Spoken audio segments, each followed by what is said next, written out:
सुप्रभात बच्चों, कैसे हैं आप लोग सब। आपने अच्छे से रक्षाबंधन का त्योहार मनाया होगा और अब मेरी तरफ से आपको कृष्ण जन्माष्टमी की भी ढेर सारी शुभकामनाएं। भगवान श्री कृष्ण आपके जीवन में ढेर सारा उत्साह लेकर आए, इस महामारी से हमें बचाए। और आप लोगों ने सबने पंचामृत खाया होगा, वो हमारे शरीर के लिए हमारे बहुत ही अच्छा होता है और यह हमें समय समय पर लेते रहना चाहिए। आप अपनी मम्मी को बोलिए कि आपके लिए पंचामृत बनाएंगे और वह आपको ऐसे ही उसको खिलाएंगे। इससे हमारे शरीर, हमारा मन, हमारा मस्तिष्क सभी एक अच्छी दिशा के अंदर कार्य करते हैं। उससे हमारे को बल मिलता है। तो इसका बहुत ही प्रावधान है शास्त्रों के अंदर।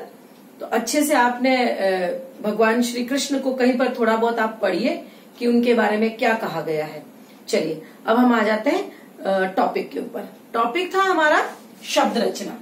शब्द रचना के अंदर मैंने आपको स्रोत के आधार पे पढ़ा दिया था। स्रोत के आधार पे मैंने आपको दो चीज पढ़ाई, एक पढ़ाई थी देशज और एक पढ़ाई थी विदेशी। जब मैंने आपको ये पढ़ाने के बाद में मैंने आपको भगत सिंह का चैप्टर पढ़ने के बाद में उसमें आपको मैंने कहा था कि इसके अंदर से शब्द निकालिए। उसमें बहुत सारे शब्द देशज, बहुत सारे शब्द विदेशी थे, कुछ अंग्रेजी के भी थे और कुछ उर्दू के भी थे, जैसे बेजान, मजिस्ट्रेट, वकील,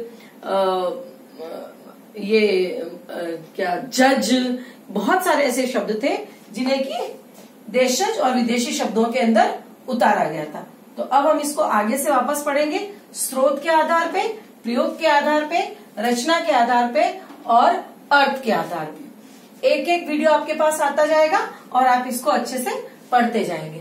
लेकिन इस बात का विशेष तौर से ध्यान रखेंगे कि आप इसको स्किप करके आगे आगे भगाते हुए वीडियो नहीं देखेंगे और पूरी वीडियो को अच्छी तरह से देखेंगे, क्योंकि बच्चों वर्ड फॉर्मेशन, शब्द रचना अपने आप में एक बहुत इंपॉर्टेंट टॉपिक है और इस टॉपिक के आधार पे पूरा का पूरा आपका व्याकरण चलता है।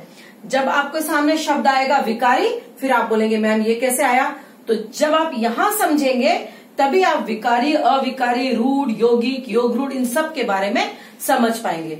तो शब्द रचना के आधार पे 4 प्रकार के भेद होते हैं। स्रोत के आधार पे यानी कि उत्पत्ति, प्रयोग के आधार पे यानी प्रैक्टिकली किसी चीज को करना, रचना के आधार पे यानी किसी बात को अच्छे से डिस्क्रिप्शंस करके बहुत अच्छे से उसको समझा के करना, और अर्थ के आधार पे यानी एक शब्द के अनेक शब्द या शब्द को उल्टा करके उसके बारे में समझाना।